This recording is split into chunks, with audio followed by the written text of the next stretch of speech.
Hey everybody, a little hiccup there on the start. Anyway, it's May 9th. Not feeling too great today, but I just want to get this video done, so hopefully I can get it through it.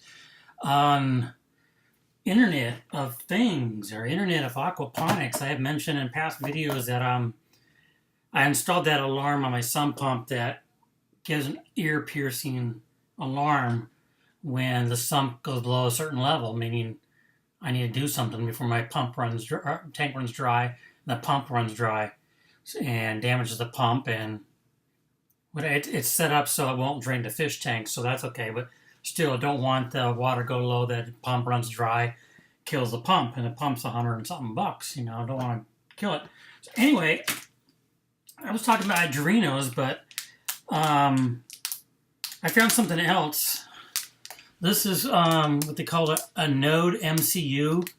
It's basically a 3 ESP blah blah blah 8266 chip, and what it is, it has a microprocessor and built-in Wi-Fi. You can see the little Wi-Fi antenna there.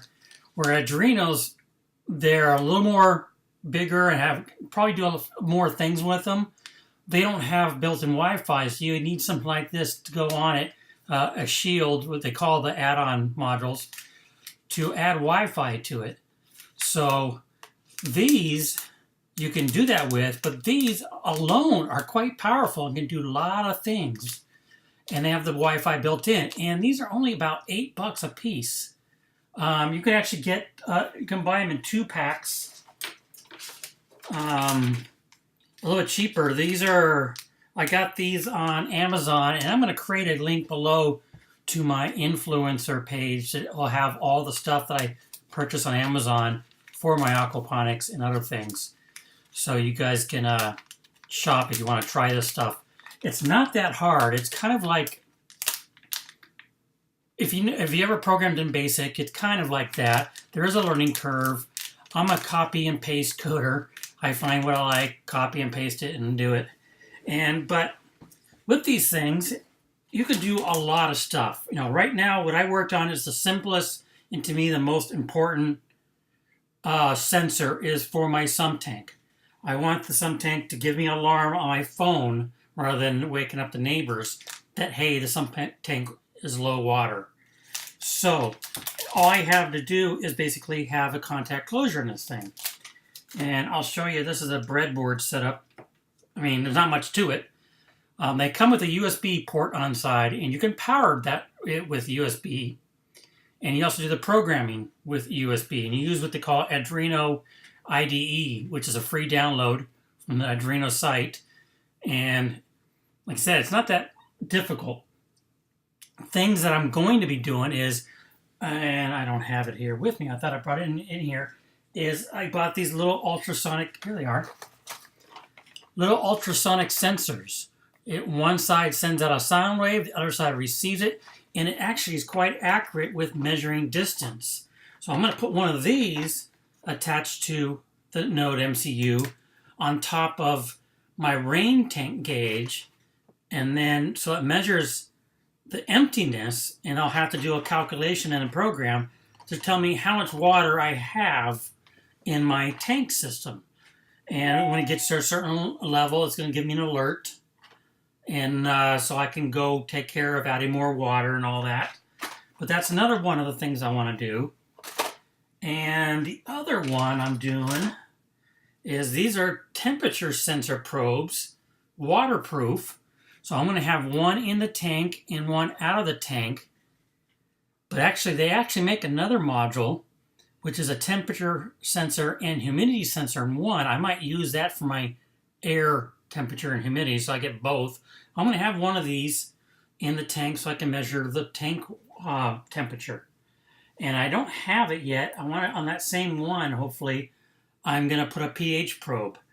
Now, I can get a cheap pH probe for $25, $30, but the reviews say it only lasts about 6 months. You still have to take it out once a month and clean it and calibrate it. I may go that route just to test it and see how it goes. There's an industrial one I found on Amazon, but it's $150. but it's made to be in the water all the time, and didn't get a time frame. I haven't read when a time frame it'll last, but hopefully it'll last a lot longer than, for $150. I expected to last at least the amount of 6 probes of the other type, but I'll probably get the cheap one just to play with it, and all that. So what I'm doing now is trying to figure out how I'm going to power this. For the temperature one, it's going to be real close to where my plug's located. So I'll probably keep that in my power box. And I picked up a year ago, I picked up a buttload of, where are they at?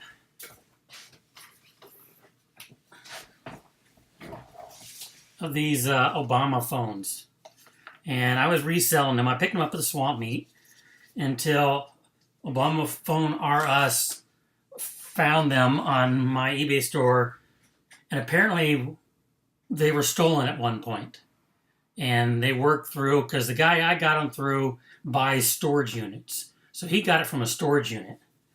And they gave me the proof. Normally I'd say, show me the proof. They showed me the proof, and they gave me the work, paperwork and all that. So I took them down. I asked them what they want me to do with them, and they never got back to me. So I have these phones I can't sell. So I have a lot of these plug-in USB chargers to go to the micro. So I can use that to power this device in my powerhouse, and then just run the wires to where I need to go. The temperature switch, I don't know how long it goes. I can work all that out. But for this sensor, I can do the same thing, and I might end up doing that because it's real close to a sump tank. So I can put this in the powerhouse and just run, this is a demonstration of my sensor wires. I can just run the sensor wires to the sump tank. And I might just end up doing that on this one. But I've been playing around a lot with, I created this little circuit. This is a 5 volt, 200 milliamp solar panel, which is more than enough to power this device. I've had this outside testing all day. And then I have this this is a LiPo battery charger. And this stuff is cheap. Let me try to find this bag here. Of course, I can't find it when I need it. But I bought a bag of these things, 10, for less than $8. And yeah, you gotta know a little bit of soldering. You want to pay a little bit more money. You can get things with the plugs on them. And this has a little micro USB. So I could take this, and here's the battery. And the batteries I soldered in. And then this is the power cables, which would go to my Node MCU module. And it will operate this way for, I did a test last night, and it ran for 6 hours off the battery. Not long enough for me. That's the problem I'm having right now. I also connected the solar panel, so the solar panel will charge this thing during the day and run the node during the day. But at night, when it goes on battery, it's only going to last 6 hours on this 1,000 milliamp hour battery. And from the phone, I have a bunch of these 1,200 milliamp hour batteries, but that's only going to give me maybe an hour or two more. So 8 hours. So that's not enough. I mean, from going from like 8 o'clock at night to 8 in the morning, 12 hours, I need the battery to charge. And if I have a cloudy day, it's going to need to go a little bit longer. And that's where the money comes in, because I was just looking at Amazon. They have a battery that is 6,600 milliamp hours, which will probably last me a couple days on battery if I needed it that much. But it's a $35 battery. So I'm debating what to do there. I'm going to go check out my local electronics store tomorrow, see what they have, and then make a determination. So my main thing for this setup is the water sensor for my backup water, my top off rainwater. I don't want to run a power cord all the way over there. And the whole unit needs to be on top of the water tank. So I need a good battery setup and solar setup. And I'll have to locate the solar panel remotely And now I think about it, I didn't even think about that because it's in the shade half the day. So I'm going to have to think about what to do over there power-wise. And that beeping is my eBay. I'm going to have to relist things.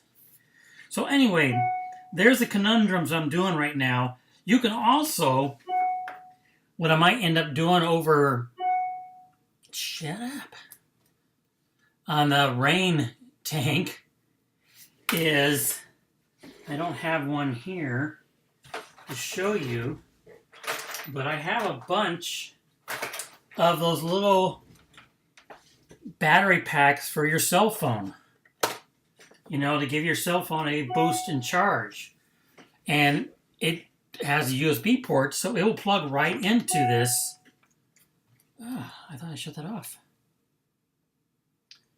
And I should have got all the devices here, but you can get those little battery packs for your cell phone, you know, emergency batteries, and use this USB cable and plug it right in here.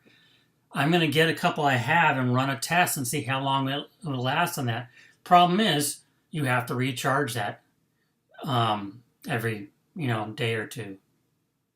Probably every day. You know, it's not going to last that long. The other thing I'm going to try is, and this is really driving me nuts, is these nodes have sleep modes. There's 3 sleep modes.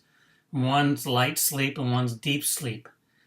And I've been trying to get light sleep to work. The problem is light sleep disconnects the Wi-Fi. And then when you wake it up, it'll reconnect the Wi-Fi. Light sleep, I haven't been able to get it to wake up properly yet. So that's one problem. Second problem is I have my program, and I'll get into that second part. It notifies me every time this module goes offline from the server. You say, what server? That gets into the other part of this thing, how this information is getting to me. There's an app, and I don't know if you can see it right there, called Blink, B-L-Y-N-K. And it is an online server and service and app, and it's pretty much free, that allows you to connect your device to their server to your phone. Now what they do, it's like when I said basically free, is, and let me open it up here, and I'm going to show you a close-up of everything here, but each widget, there's 3 widgets there, actually there's 4, you can't see the one on the bottom, there's the one on the bottom. Each widget costs, quote, energy, and when you sign up for an account and you start your project, you get 2,000 free energy to start off with, and you can buy more energy and add as many widgets as you want to your app. And you can add multiple devices. This right now, I got 4 widgets attached to this node here. Now, when I add my other nodes, I can add those other nodes to this project to bring up more information. Temperature graphs and LED bars. In fact, I'm changing this one. What I have right now for my sump is I have minutes uptime. That lets me know my device is up and running and how long it's been since the last downtime. Just a cute little information. The next one there is a voltage indication. I don't know exactly where it reads it from. Like I said, I copy and paste my code. But it's a good indicator of your power level. Right now it says 266. And it's always 266 when it's plugged in with the USB port. When I plug into the battery, it read 237. And then I let it run, like I said, 6 hours, and that it stopped, it disconnected at 194. So I'm going to change this one into a little LED bar so it will go down as energy goes down the battery. Again, this node I'm probably going to connect to dedicated power, so, and maybe just put a battery backup on it. That's an idea. Just put a battery backup on it, so if I lose power out there for some reason. And then maybe I don't know. I'm just thinking outside the box here. So anyway, that's what that's how this all works. I know it's a lot thrown at you. If you have questions, let me know and I'll answer the best I can. But another thing that's pretty cool is you press there's like a little chip button up here. You press that and it shows all your node modules, your nodes, your adrenos, whatever you have connected to this project, and tells you if it's online or offline. Isn't that cool? Now what I'll do, rather than changing, views, and so I can show you right here. And I also have an LED here. And the LED is telling me the status of my switch in the water. When it's green, the switch is open, meaning I'm good out there. I have plenty of water. Now what I'm going to do here,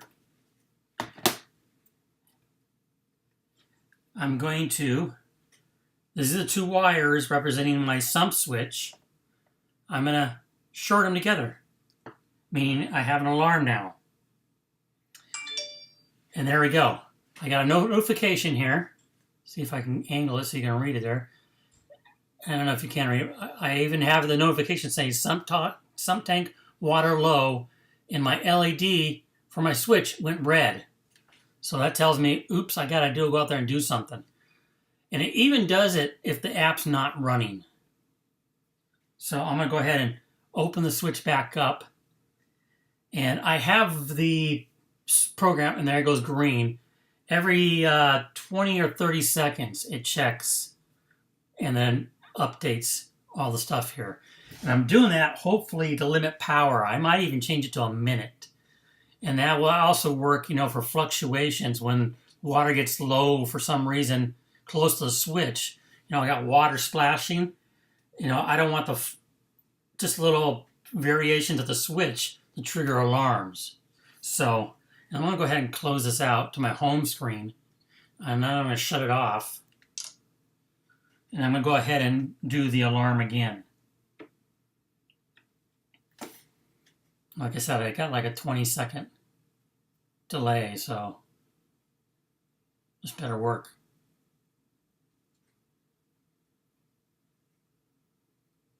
Not happy.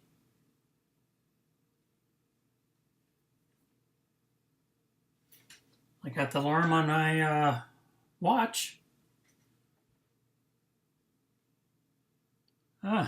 Oh, there it is. It's there, but maybe I have this silenced. But there's a notification right there. And it came up on my watch, so it has a iPhone watch, whatever you call it. It came up on my iPad. So it does all that. And so let me open the switch back up. So we'll go open the app. See, it was red. I'll open the switch back up. It'll go green here in a minute. Hopefully less than a minute. Getting some latency there. It does work. Some apps online, so come on, go green. Always happens when you run something live. There it goes, went green. It's the delay. Like I said, I have it for 30 seconds right now, so that's why it took about 30 seconds. And I might change it to 60 seconds. But the apps for iPhone, they have it for Android as well. You press the little stop button here and you get a little graph. You'll see here, you click here, you get your different widgets. You can add all sorts of different widgets to your system. And the great thing is it's two-way. So you can program controls, and that's down the road for me. When you're done, you press the little play button so your app's running now. So yeah, you can do controls. You can put buttons on here and have buttons trigger relays or do whatever you want it to do. The sky is the limit. It's open to your imagination what you can do. It has slider controls. So you can run dimmers, whatever. It's got a camera streaming, so you can get an Adreno. They call it Adreno. It's basically an Adreno camera that you plug in with these modules, and it streams video. So I'm going to put a camera in the fish tanks here eventually and stream video to my phone so I can see the fishies. Maybe stream it to a website. Let me see what else they have here. Gauges, LEDs, charts. So you can actually log, not just to this one, but you can log it to sites like ThinkSpeak. So you can log all your data, your temperature, your pH values, your water temp, There's a probe out there. It's kind of expensive, but it's measure the oxygen levels in your water. So, and you can log all this so you can get a graph going to see everything over time and history. You can tweet, you can email notifications. Right now I'm doing push notifications. And let me show you. Press play here.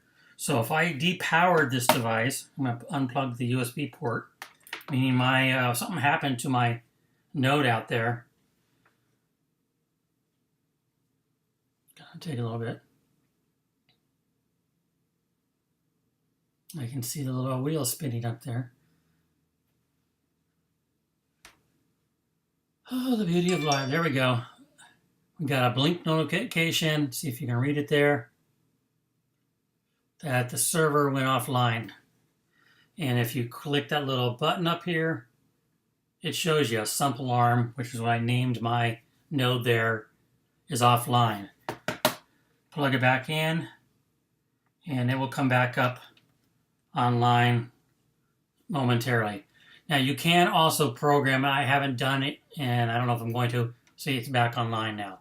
You can program it to send a notification when it goes back online. I don't know if I don't want that. When I get a notification, I want to think something bad's happening. So that's about it. Like I said, there's the bag. These are all battery charging chips, and you can only charge one cell lipos, or lipos that are, it might be multiple cells, but they have the circuit in there to protect and even everything out. You can't just throw two of these together in series to get 2,000. You can do it, but you can't charge it because it will do bad things. So there's the start of my internet of aquaponics. Most of my stuff's going to be monitored right now. Again, this is for sump alarm. Then I'm going to have one for temperature air and temperature water, and then pH. And then I'm going to have another one measuring the water level of my top-off rain system. So that's the three I have planned right now. And I'm going to play a little bit around, again, with sleep mode to try to conserve battery, because the articles I've read, if I can get it in sleep mode, it will last weeks. But the problem is getting to wake up. I might try, and the other problem is every time it goes in sleep mode, it shuts off the Wi-Fi, so it disconnects from the server. So I basically have to remove that alert, because I want to get that every 10 seconds every time it disconnects from the Wi-Fi. And I won't be able to monitor that. And I have to decide if that's really important to me. Because otherwise, you can put in deep sleep mode. The problem is you have to put in another jumper in there because it has to be a physical wake up. What I read with light sleep, it looked like it was an auto wake up and I shouldn't have a problem. But every time I put in this light sleep code, it goes to sleep and never wakes up, never reconnects. Yeah, that's just Fox 5. So anyway, I still have that to work on. If I can get that to work, then I'm okay with the batteries I have, because if I can get one of these batteries to last a week, with the solar panel charging, I'm good to go, total battery and solar. But what I'll probably do is get this one going and wasn't that hard powered and installed, so I have it going, and then I'll start playing with another chip to try to get the sleep mode working. So, because right now I want to get that screeching alarm off as soon as possible. I had another one the other night, 2 o'clock in the morning. It always happens at 2 o'clock in the morning. So, yeah, and you can also, I'll put a link to these hopefully soon down there. Like I said, these are pretty cheap, under $8. And if you buy two or more, the same company sells a 2-pack for like $12. So you're getting them for like $6. But there is a company called Adafruit that makes this is open source, so a lot of people are making these things. But they make it with a battery connector. this little battery connector and a built-in battery charger. So you can connect it to USB, I guess, or solar.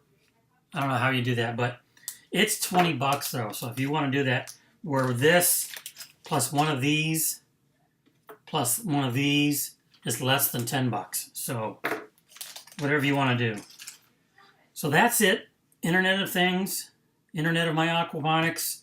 I'll keep updating you as I go, as I add new things. Once I get this done, maybe on the next video, I'll post the code. If anyone wants to do one themselves, I'll post you the code that I used to do this. So that's a long enough video. I rambled. Any questions, leave me a comment below. Like, subscribe, and I will see you guys next time. Have a great week.